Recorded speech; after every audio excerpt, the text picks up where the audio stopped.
this year, Walmart released a new costume line that they believed would be the biggest seller during the Halloween season. And while as a costume alone they did quite well, after doing some research, I found a few interesting facts about the Maskimals product line that I thought was worth sharing.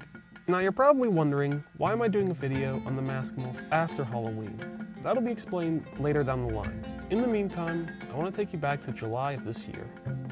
In July of 2017, Walmart announced via social media the launch of a new costume line called Maskimals, consisting of 12 different giant plush-like masks, including panther, sloth, bulldog, shark, cat, panda, tiger, bunny, unicorn, bear, and dinosaur. These furry heads were made to be a cheap and humorous costume for Halloween. At first, feedback was negative. Most people were not shopping for Halloween masks in the middle of summer, and many Walmart employees complained about the overstock of the items. There were even reports of people returning the heads after they complained it gave them head lice. By late September, there was a shift, and as Halloween approached, opinions of the Maskimals changed. In time, they were flying off the shelves, with complaints of low demand becoming more about the store being unable to keep the shelves stocked with these cute animal heads. By early October, there had been over a dozen documented cases of people calling in and reserving a Maskimals mask several days in advance. Shortly before October, Walmart had expanded the animal costume line to include monkeys and lions, and sales of other models of animal-themed masks were reported to have improved numbers from the previous year. In the final weeks leading up to the 31st, Walmart began selling onesies similar to the Maskimals, giving customers a nearly completed ensemble, minus the hands and feet. Here's where things get interesting. I originally started working on this video in late October, but decided to hold back after I read one key word on their website that stuck out to me. This one word made a huge difference in the direction of where I was taking this video. And that one word was toy. If you go on the Walmart website or the official Maskimals website, both these sources label these heads as a toy. Both sources label them as a toy that expect to be one of the biggest selling toys of the year, with their website also advertising them as an excellent Christmas gift, being a perfect stocking stuffer for your children, and advertising them as being fitting for a sporting event as a way of supporting a team based around their mascot and name. The most interesting thing I came across when doing my research was discovering that this wasn't the first time that a massive retail store started selling giant furry masks. Since the summer of 2012, Kmart has been selling a series of animal masks designed to be both a Halloween costume and a fun Christmas gift for children, but only in Australia. They're simply called animal heads and have only 4 options for you to choose from. Their most notable feature was a big screen in the center of the head that's used as the eye holes. Despite their low-quality design, the masks were still a successful venture, and Kmart still sells them to this day. Walmart's Maskimals are arguably an improvement on the Animal Heads product line, and perhaps were launched in light of the Animal Heads' success. The Maskimal line is slightly more expensive, but is said to hold better eyesight and is said to last longer. Only time will tell until we have proof based on that statement. As these furry heads will continue to be available to the general public, we have a strong possibility to see more furry-themed material out in stores everywhere. Alright, so now I want to show you something. This is Draw Furries, released by Impact Publishing out of Cincinnati, Ohio in 2009. This is a tutorial book on how to draw anthropomorphic creatures commonly seen amongst the furry fandom. It is a product that is actually targeted to furries. Now, it's great for basics, or, well, more so individual pieces. Hands, eyes, tails, muzzles. Full body anatomy, it doesn't go into too much detail.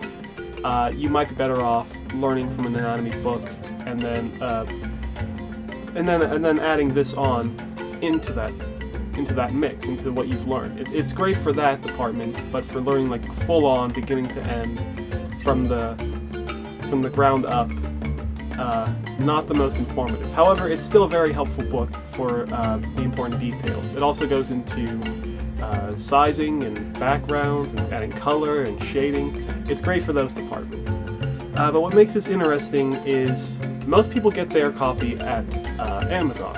I actually got mine at a Michael's this past year, and I was so surprised to see it because you don't really see these kind of things available at Walmart or at Target or at any store, honestly. So the fact that this was available, even if it was an art store, the fact that there was something targeted to this specific demographic, it's actually pretty funny. And this itself, now I'm not sure how long it's been available at Michael's, but this itself is a stepping stone for more opportunities and more furry-themed products coming out there in the market. And it's coming to the point now where executives are coming to the point of realizing, you know, there is a market out here for this. This can be something we can cash in on. And that's not a problem, especially when you want people to have a better chance of understanding the fun, pure, exciting nature of the fandom, and not just simply what they read online. You know, there are products that will help introduce them to why people love it so much. Because, you know, not everybody at first gets really excited or fascinated about the idea about, you know, the cartoon animals, the anthropomorphic animals. But these products like, you know, Draw Furries being available in Michael's, or the Maskimal heads in Walmart, or even the animal heads out in Australia, you know, those were stepping stones. Those are what I consider a mainstream breakthrough in a sense.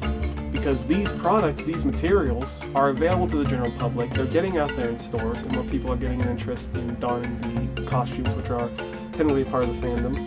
And like I stated earlier, when people are selling these as Christmas gifts and for sporting events, I don't see too many people doing it, but, you know, but the fact that they're trying to push that and make this a year-round object shows that, you know, shows that there's potential to see more growth of this. And it is successful, quite successful, during the Halloween season. Every time I went to my local Walmart, they were always sold out, or people were always buying some of the other mentioned products I brought up earlier. The onesies came in pretty late, so I'm not sure how well those did, but everything else, you know, was a big seller, and this is a good selling point for them to encourage more products like this. Now, I'm not gonna lie, I'm pretty confident that the furry fandom had nothing to do with the animal heads. This was just more so in regards to the immensely popular Animals product line. For like in the last 5 years, there have been dozens and dozens and dozens of animal-themed products. I've seen everything from pillows to wraparound blankets that act as costumes to stuffed animals that act as storage kits, and those Maskimal heads were more so the product of that, and not so much the furry fandom. While Maskimals are not actually fursuit heads or were likely inspired by the furry fandom, Maskimals, in light of their success, can be a positive thing for the fandom nonetheless. By many of these cartoonish themed products becoming hot sellers and being available year-round for purchase, there's a good chance we will see more anthropomorphic themed products out there in the near future. Everything from clothes, toys, books, heck, even board games being advertised to furries could be possible in the near future.